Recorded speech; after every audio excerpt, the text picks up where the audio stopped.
मार्गदर्शक के इस एपिसोड में आपका स्वागत है। आपके साथ मैं हूं निधि। दोस्तों, आज की ज़िंदगी पर अगर हम नज़र डालें तो हर कोई स्ट्रेस या टेंशन से गुजर रहा है। तो आज इसी बारे में हम मार्गदर्शन लेने वाले हैं ममता जी से। ममता जी, बहुत बहुत स्वागत है आपका। धन्यवाद निधि। दोस्तों, अगर आज के रूटीन लाइफ की अगर हम बात करते हैं तो ये देखने में आता है कि आज हर किसी की ज़िंदगी दौड़ती भागती सी चल रही है। 2 मिनट भी सोचने का, रुकने का या ठंडी सांस लेने का भी किसी के पास वक्त नहीं है।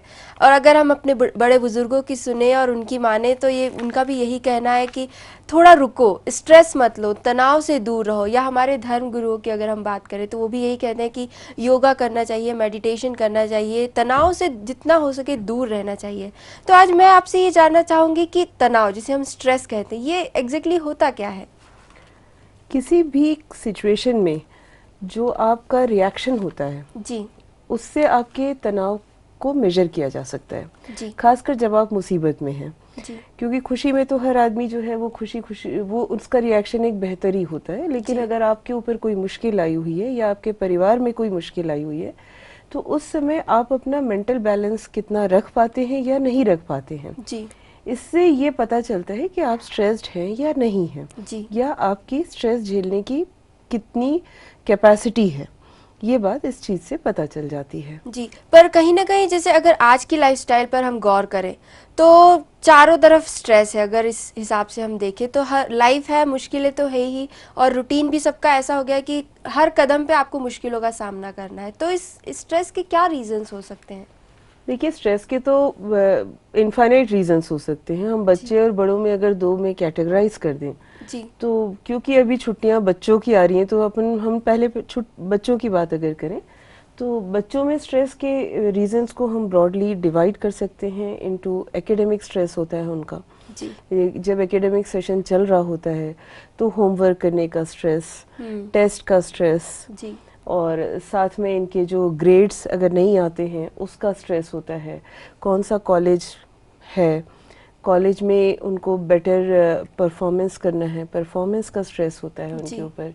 इसके बाद इनके ऊपर सोशल स्ट्रेस भी होता है, जैसे फ्रेंड्स का स्ट्रेस है, फैशन क्या चल रहा है। आप समझ लीजिए कि फैशन भी एक स्ट्रेस है, जी, क्योंकि उनको वो फॉलो करना है, ट्रेंड के साथ रहना है, ट्रेंडी रहना है। जी। वैसे भी स्टूडेंट बहुत कॉन्शियस होते हैं उनके लुक, उनके अपीयरेंस को लेकर, जी तो हाँ, वो भी एक जी स्ट्रेसफुल हाँ, वो चीज़ है। एक स्ट्रेसफुल सिचुएशन है।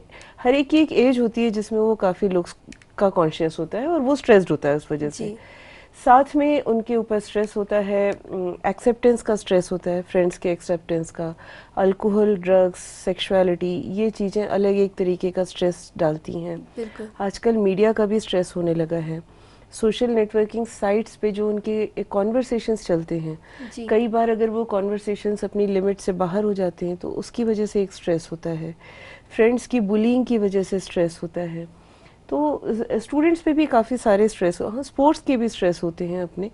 आप ऐसा मत सोचिए कि स्पोर्ट्स केवल हेल्दी ही होता है, जी, उसकी वजह से भी जब मैचेस होते हैं तो प्लेयर स्ट्रेस्ड होते हैं। कई बार ये स्ट्रेस इतना बढ़ जाता है कि उन्हें उससे रिलीज होने में भी टाइम भी लगता है और उन्हें कई बार दवाइयाँ लेनी पड़ती हैं उसको जी, अपने अपने आप को उससे दूर रखने के लिए। जी, तो स्पोर्ट्स का भी स्ट्रेस होता है, क्लब्स का स्ट्रेस होता है। क्लब में जो आपकी सोशल एक्टिविटीज़ हो रही हैं उसमें जो कॉम्पिटिशन्स चलते हैं उस वजह से भी स्ट्रेस हो जाता है। जो टीम लीडर्स होते हैं अपने, उनके स्ट्रेस अलग होते हैं, वो जी, कहीं ज़्यादा स्ट्रेस्ड होते हैं, स्ट्रेन्ड होते हैं कंपेयर टू जो प्लेयर्स होते हैं जी। उनसे। तो इस तरीके से अगर हम आगे देखते चले जाएं तो स्ट्रेस की तो कोई लिमिट ही नहीं है। यानी फैमिली का छोटे स्ट्रेस, बच्चों में भी एक इतना बड़ा सर्कल है जो स्ट्रेसफुल है जी पूरा। हाँ, ये तो मैं घर से बाहर के स्ट्रेस की बात कर रही हूँ। जी, और बच्चों पे घर का भी स्ट्रेस होता है। अगर हम ये सोचें कि घर में रह के सिर्फ बड़ों पे स्ट्रेस है तो ये गलत है बात। जी, घर में रहने वाले बच्चों पे भी स्ट्रेस होता है। पेरेंटिंग स्टाइल के हिसाब से उनको स्ट्रेस फील करते हैं वो लोग। जी, फैमिली की इनकम के ऊपर डिपेंड करता है। ओवर इनकम वाली फैमिलीज में बच्चों को दूसरे टाइप के स्ट्रेस होते हैं। जो अंडर इनकम वाली फैमिलीज हैं वहाँ पे भी बच्चे स्ट्रेन्ड होते हैं। जी, तो उस समय भी बच्चों का आपको खास ध्यान रखना पड़ता है। भाई बहनों का स्ट्रेस होता है, कजिन्स का स्ट्रेस होता है। जी, ये हम रियलाइज नहीं करते पर बच्चों के ऊपर ये स्ट्रेस होते हैं। पेरेंट्स अगर डाइवोर्सीज हैं या दे आर अंडरगोइंग डाइवोर्स, जी, तब आप इमेजिन नहीं कर सकते हैं कि फैमिली के बच्चे कितने ज़्यादा स्ट्रेन्ड होते हैं उस समय पर। तो हेल्थ का स्ट्रेस होता है, कई बार ओवरवेट की वजह से कॉन्शियस होते हैं, कई बार अंडरवेट की वजह से कॉन्शियस होते हैं। सेल्फ एस्टीम अगर उनमें ज़्यादा है, ईगो ज़्यादा है, तो भी वो स्ट्रेस्ड फील करते हैं। और अगर बिल्कुल ईगो नहीं है तो नेचुरली हर कोई उनको प्रेशर डाल देता है, इन दैट केस ऑल्सो वो भी स्ट्रेस्ड होते हैं। अगर कोई फिजिकल डिसेबिलिटी है तो उस वजह से स्ट्रेस है जी। कोई अगर डिजीज़ है तो भी स्ट्रेस होगा, अंडरस्टूड है ये चीज़। फिर प्यूबर्टी के समय, मैच्योरिटी के समय बच्चों में एक डिफरेंट टाइप का स्ट्रेस आ जाता है, जिसके बारे में हमने बॉयज़ और गर्ल्स के लिए पहले भी डिस्कस किया है कि पिछले एपिसोड्स में हमने डिस्कस किया है। जी हाँ, ये बात भी हमने डिस्कस करी है। अपने फ्यूचर को लेके, अपने करियर को लेके, अपने रिस्पॉन्सिबिलिटीज़ को लेके, इन वजहों से भी स्ट्रेस होता है जी।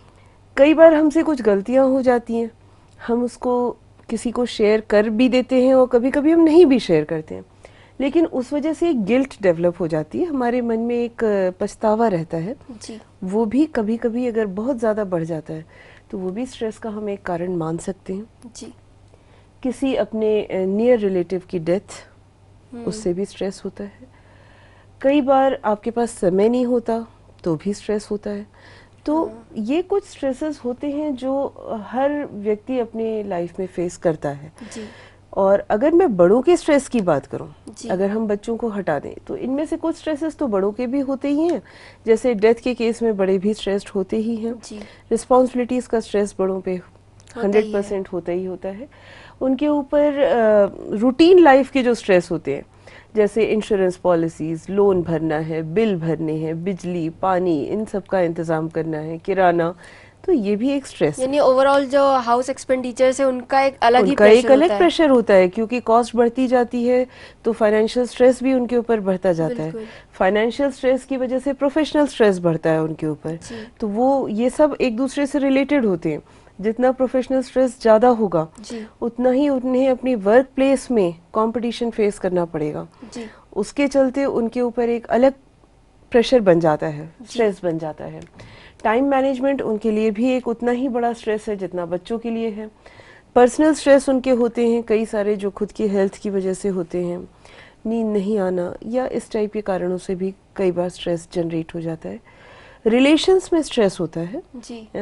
हम रियलाइज़ नहीं करते हैं, लेकिन हमारे ऊपर एक अनसेट प्रेशर है अपने फैमिली मेम्बर्स के लिए, अपने रिलेटिव्स के लिए, अपने फ्रेंड्स के लिए। जो हमारी सोच होती है जी। अगर वो भी एक लिमिट से आगे बढ़ जाती है तो हम उस वजह से भी कई बार काफ़ी ज़्यादा हम स्ट्रेस्ड हो जाते हैं। और जैसे कि हमने बच्चों के सर्कल की बात की, उसी तरह बड़ों में भी एक सोशल इमेज को लेकर स्ट्रेस होता है। सोशल इमेज को लेकर स्ट्रेस होता है। और एक तो बहुत बड़ा स्ट्रेस है निधि आजकल, कम से कम हमारे शहर में तो बहुत बड़ा है, और वो है ड्राइविंग का स्ट्रेस। जरूर, ट्रैफिक प्रॉब्लम जो है वो बहुत बड़ी प्रॉब्लम है हमारी सिटी में, तो उसका एक बहुत बड़ा स्ट्रेस होता है। मैंने तो ऑब्जर्व किया है कि जो लोग खुद ड्राइव करते हैं वो कहीं ज्यादा स्ट्रेसफुल हैं कंपेयर टू वो लोग जो ड्राइविंग अपने आप नहीं करते हैं या सोशल सर्विसेज को यूज करते हैं जी। तो कभी कभी लोग जानबूझ के सोशल सर्विसेज यूज करते हैं ताकि उन्हें वो ड्राइविंग के स्ट्रेस से बच जाए जी। ये उनका इरादा होता है।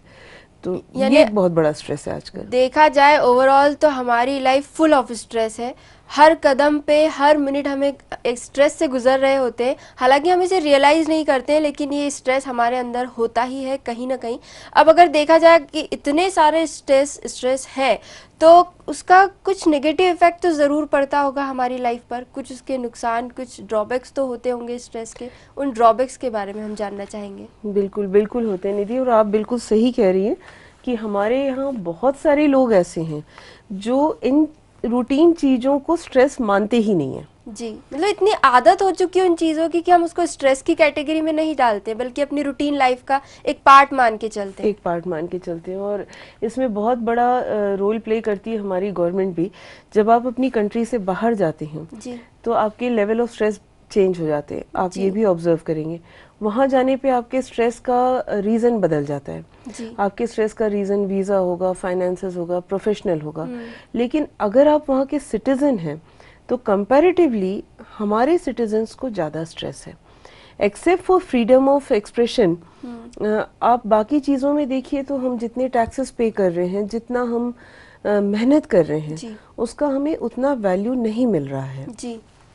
तो हमारी पॉलिसीज़ की वजह से भी हमारे सिटीजन्स ज़्यादा स्ट्रेस्ड हैं। जी। लेकिन कुल मिला के ड्रॉबैक्स तो हैं स्ट्रेस के। बिल्कुल। और अगर आप पहचानना चाहें कि आपको स्ट्रेस है या नहीं, तो आप सबसे पहले अपने आप को एनालाइज करके देखिए कि आप, ऐसा तो नहीं है कि बार बार गुस्सा हो जा रहे हैं, चिड़चिड़े हो रहे हैं, आपको कोई मेंटल प्रॉब्लम है या कोई कांस्टेंट परसिस्टेंट हेल्थ प्रॉब्लम है। जी। क्योंकि कभी कभी ब्लड प्रेशर ज़्यादा रहना या लो रहना, ये सब सिम्टम्स होते हैं आपके स्ट्रेस के। जी। आप में डिप्रेशन आना, आपका मूड बहुत जल्दी फ्लक्चुएट हो, आप बहुत जल्दी गुस्सा हो रहे हैं या फिर आप बहुत जल्दी खुश हो जा रहे हैं, जी। तो आप अपने आप को थोड़ा सा मॉनिटर करके देखिए। कभी कभी स्ट्रेस की वजह से आप बहुत ज़्यादा खाने भी लगते हैं और उसकी वजह से आपका वजन भी बढ़ जाता है। और फिर वो एक नया स्ट्रेस क्रिएट हो जाता है। नया स्ट्रेस क्रिएट होता है क्योंकि आपका अपीयरेंस चेंज हो जाता है। जी। और इसका उल्टा भी होता है निधि, कभी कभी आप स्ट्रेस की वजह से बिल्कुल भूख नहीं लगती है। जी। तो दोनों ही सिचुएशंस काफी खतरनाक हैं। भूख लगना, अति लगना, वो भी खतरनाक है। नहीं लगने से आपका वेट लॉस हो जाता है। कुछ लोगों को स्ट्रेस की सिचुएशन में कांस्टेंट हेडेक बना होता है, माइग्रेन की शिकायत होती है, बहुत लोगों को होती है। जी। और कई लोगों में मेमोरी लॉस भी पाया गया है। कभी कभी ये स्ट्रेस का लेवल अगर बढ़ जाता है तो अटैक्स भी आ सकते हैं, पैरालिटिक अटैक्स या हार्ट अटैक्स। ये एकदम एक्सट्रीम सिचुएशन होती है और कई बार इनकी वजह से जो है इंसान अपनी लाइफ भी खो देता है। जी। कुल मिला के मेरा कहना है कि जितने भी तरीके के स्ट्रेस आपके ऊपर हैं, अगर आप उन स्ट्रेस को प्रॉपरली मैनेज नहीं कर रहे हैं, रियलाइज़ नहीं कर रहे हैं, समय पे अपने आप को एनर्जी से वापस नहीं भरते हैं, तो आपका टोटल बॉडी का इम्यूनिटी सिस्टम कम होता चला जाता है और आप फिर हर डिजीज़ के लिए बहुत प्रॉन हो जाते हैं। बहुत जल्दी आपको कोई भी बीमारी पकड़ सकती है। जी। तो वो बीमारी मेंटल भी हो सकती है, वो बीमारी फिजिकल भी हो सकती है। और इसीलिए बेहतर है कि आप अपने आप को ब्रेक दें और अपने आप को स्ट्रेस से रिलैक्स करें। लेकिन एक बात अगर हम यहाँ देखें तो स्ट्रेस का सीधा सीधा असर आपकी सेहत पर पड़ता है और अल्टीमेटली ये आपकी लाइफ को जो है बिल्कुल कहीं ना कहीं इतना बुरा बना देता है कि फिर आप खुशी से जी नहीं सकते या कोई भी काम जो है वो आप अच्छे से कर नहीं सकते, आप खुश नहीं रह सकते, अपनी ज़िंदगी नहीं जी सकते। तो एक स्ट्रेस जो है वो बहुत ही नुकसानदायक चीज़ है। तो अगर हम मैम कंपेयर करें कुछ ऐसे लोगों को, एक तरफ ऐसे लोग जो काफ़ी स्ट्रेस में रहते हैं, जिनकी रूटीन लाइफ जो है वो फुल ऑफ स्ट्रेस है, लेकिन कुछ लोग ऐसे जो स्ट्रेस को मैनेज करके चलते हो, जो उसे एक अपने कॉन्शियस में रखते हैं कि मुझे स्ट्रेस नहीं लेना है। तो इन दोनों के जो आउटपुट होते हैं, उनकी प्रोडक्टिविटी होती है, उनमें क्या डिफरेंस रहता है? उनमें बहुत डिफरेंस होता है निधि, क्योंकि जो लोग वर्कोहलिक होते हैं जी, उनको एक्चुअली रियलाइज तो होता ही नहीं है कि वो स्ट्रेस्ड हैं। जी, वो लगातार काम करते रहते हैं और ये कभी ये साइकिल खत्म नहीं होता, क्योंकि काम कभी नहीं खत्म होगा। ये तो एक पार्ट ऑफ ग्रोथ है। ग्रोथ इन टेक्नोलॉजी हो जाए, चाहे कितनी भी हो जाए, लेकिन उसके बावजूद भी आपके एफर्ट्स तो बने ही रहेंगे। जी। तो ये एक गलत धारणा है कि अगर हम काम करते रहेंगे तो हम काम निपटाते चले जा रहे हैं और आगे बढ़ते चले जा रहे हैं। मतलब वो ये मान के चलते हैं कि अगर हम बिजी रहेंगे तो हम दूसरी चीजें हमारे दिमाग में नहीं आएगी और हम फ्री रहेंगे। जी, लेकिन वो भी एक स्ट्रेस का ही कारण है। बिल्कुल है। अगर उन ऐसे लोगों का ये सोचना होता है कि अगर हमने अपने आप को फ्री रखा तो हम गलत चीज़ों के आदी हो जाएंगे या हमारे को दूसरे लोग प्रेशराइज कर लेंगे। उनके मन में इस टाइप की फीलिंग रहती है। इस डर के मारे वो लगातार काम करते रहते हैं, क्योंकि उनका वो मोटो होता है कि जो काम करता रहता है वो हमेशा सुखी रहता है। अपने आप को बिजी रखिए। ये एक जो मोटो है वो उनका लाइफ का जो एम बन जाता है। लेकिन अब हम जब कंपेयर करते हैं तो हम पाते हैं कि जो लोग रिलैक्स रहते हैं या जो मेंटल टेंशन ज़्यादा नहीं लेते हैं, उनकी वर्क एफिशिएंसी कहीं ज़्यादा होती है कंपेयर टू उन लोगों की जो लगातार काम करते चले जाते हैं। उसके कई रीजंस होते हैं। एक तो ये कि वो लोग, उनकी जो हेल्थ है वो काफ़ी अच्छी रहती है, तो उनकी बॉडी में जो ब्लड सर्कुलेशन वगैरह है वो हर पार्ट में, हर मसल में एक प्रॉपर रेट पे फ्लो करता रहता है, जिस वजह से उनमें ऊर्जा भरी रहती है। तो रिलैक्स रहने का एक अपना फ़ायदा है उनका, और उस ऊर्जा से वो हमेशा जो है वो डिसीजंस लेते समय हमेशा पॉजिटिव सोचते हैं। उनमें नेगेटिव इमोशंस नहीं आते। कोई भी सिचुएशन भी आएगी तो वो हमेशा एक पॉजिटिव फीलिंग लेंगे या फिर हल्का फुल्का मजाक करके माहौल को लाइट करने का उनका एक अपना कैपेसिटी होती है। यानी जो लोग रिलैक्स्ड होते हैं वो ठंडे दिमाग से काम लेते हैं और अच्छे डिसीजंस बना पाते अच्छे हैं। डिसीजंस बना पाते हैं।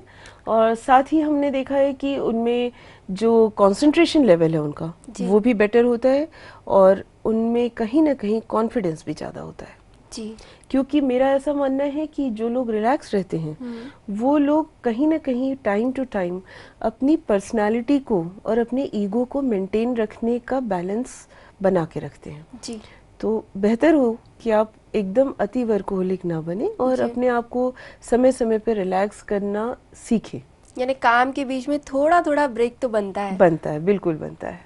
जी।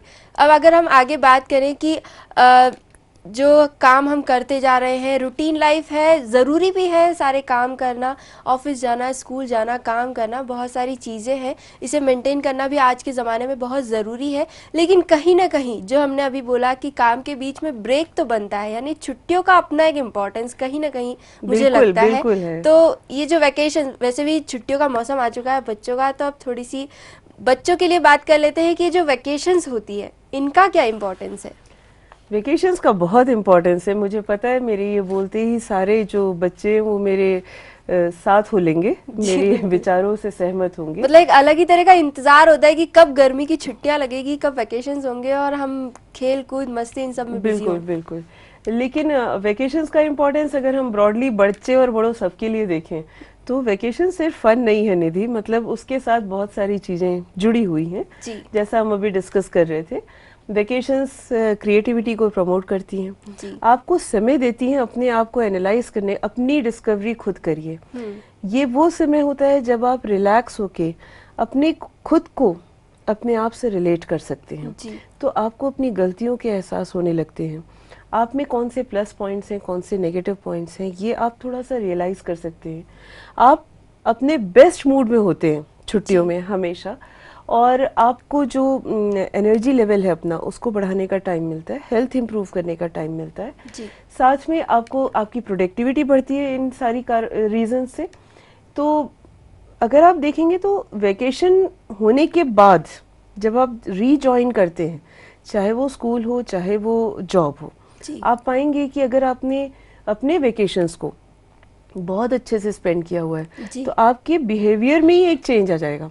आप खुश रहेंगे, आपका मूड हमेशा जोवियल रहेगा, आप अपने सराउंडिंग को प्यार करना शुरू करेंगे, आप अपने नए आइडियाज़ को शेयर करना पसंद करते हैं। तो ये जो बिहेवियरल चेंजेस हैं ये भी बहुत ज़्यादा रोल प्ले करते हैं इस बात पे कि आपने वेकेशंस को कैसे स्पेंड किया है। आपकी भूख बढ़ती है, आपकी एनर्जी बढ़ती है, आपकी नींद अच्छी होती है।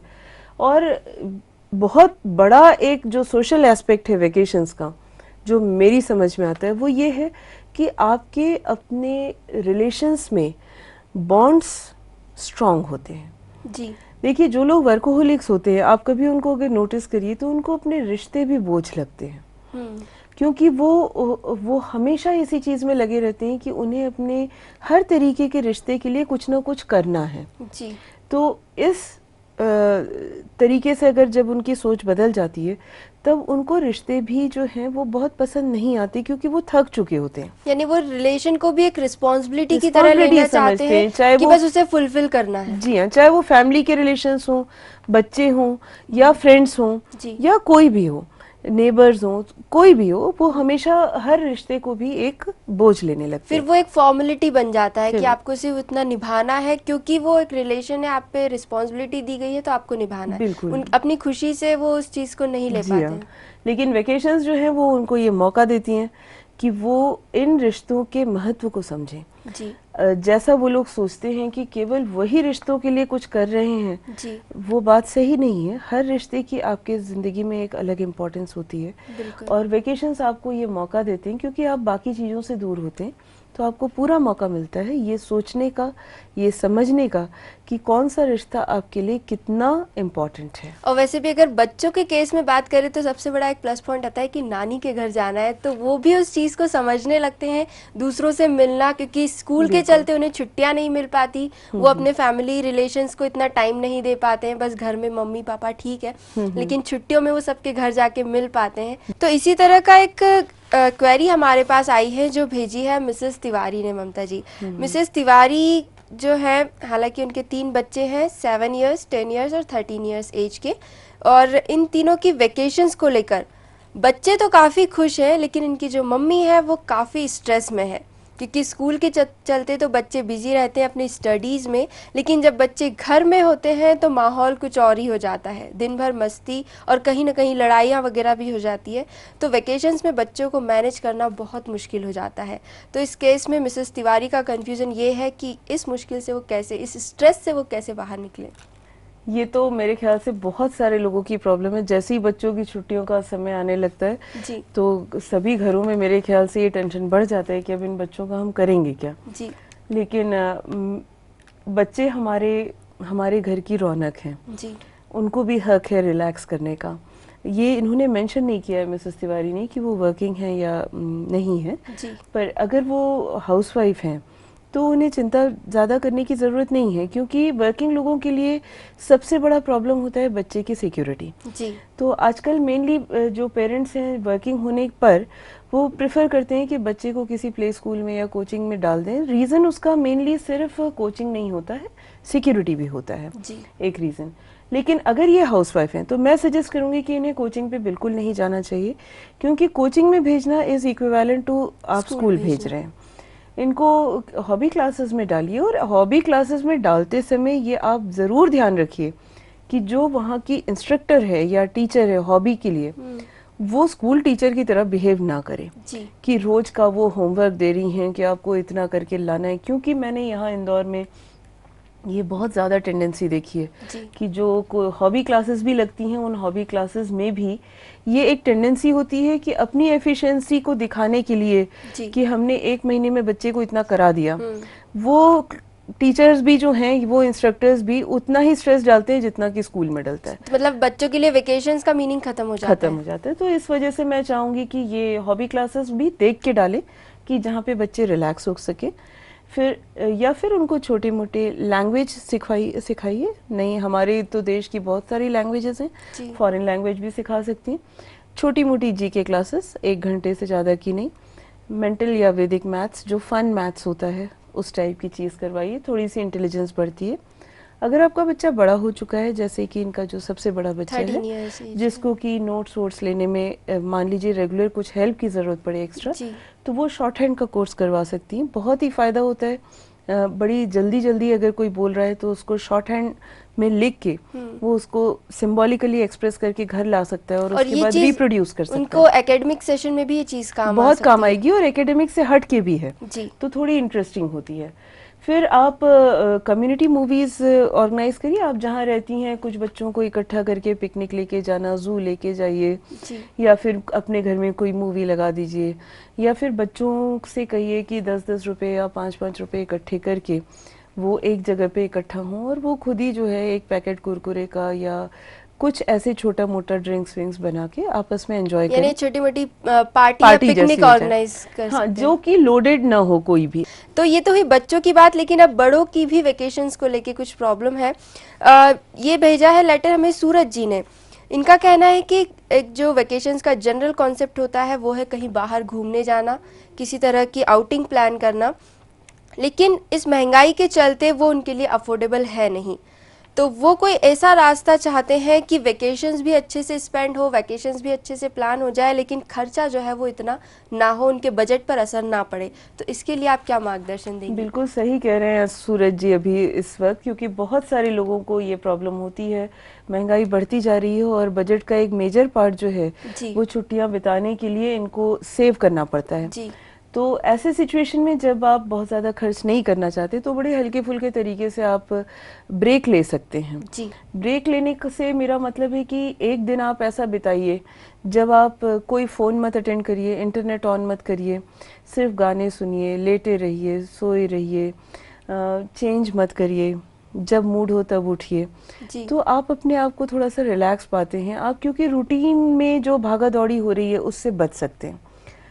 दूसरा एक और बहुत बढ़िया तरीका हो सकता है कि आप अपने ही शहर में टूरिस्ट बन जाइए।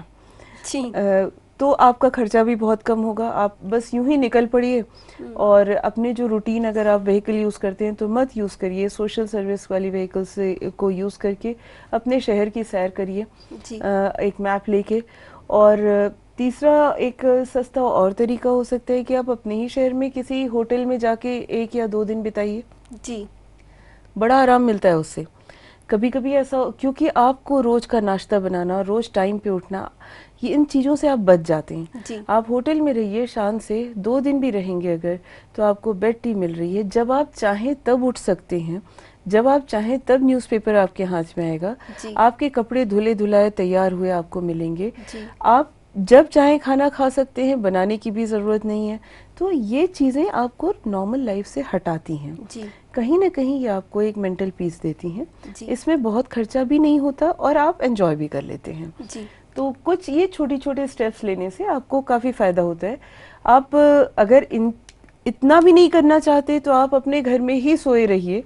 कभी कभार बॉडी मसाज भी ले सकते हैं, फेशियल करवाना, स्पा करना, खूब नहाना, बाथटब में पड़े रहना, ये चीज़ें भी जो हैं एक तरीके से आपकी बॉडी को रिलैक्स करती हैं। तो आज हमने बात की स्ट्रेस की, स्ट्रेस को उसके रीजंस क्या होते हैं, उसको दूर कैसे किया जा सकता है, वेकेशंस की क्या इंपॉर्टेंस है, साथ ही साथ वेकेशंस को बैलेंस करना किस तरह से ज़रूरी है। अगली बार फिर मिलेंगे एक नए टॉपिक के साथ, एक नए मार्गदर्शन के साथ। अगर आप कोई भी बात हम तक आपकी पहुंचाना चाहते हैं, कोई भी फीडबैक या क्वेरी हमें बताना चाहते हैं, तो हमारा ईमेल आईडी है margdarshak.city@gmail.com। हमसे ज़रूर कॉन्टेक्ट कीजिए। अगली बार फिर मिलेंगे एक नए मार्गदर्शन के साथ। तब तक के लिए नमस्कार।